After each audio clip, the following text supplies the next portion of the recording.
Welcome to the future of underground mining auto-shift allocation.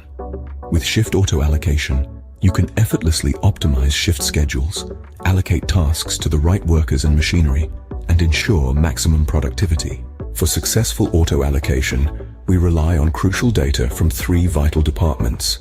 First, we capture HR information by integrating with biometric system, which provides us with real-time data on operators' presence. Next, we collaborate with the mechanical garage to get the status of vehicles.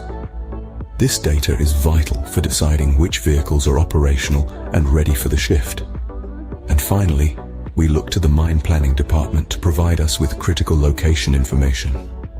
This information ensures that our operations align with the mine's evolving layout. Now, let's see how it all comes together in the shift auto allocation process.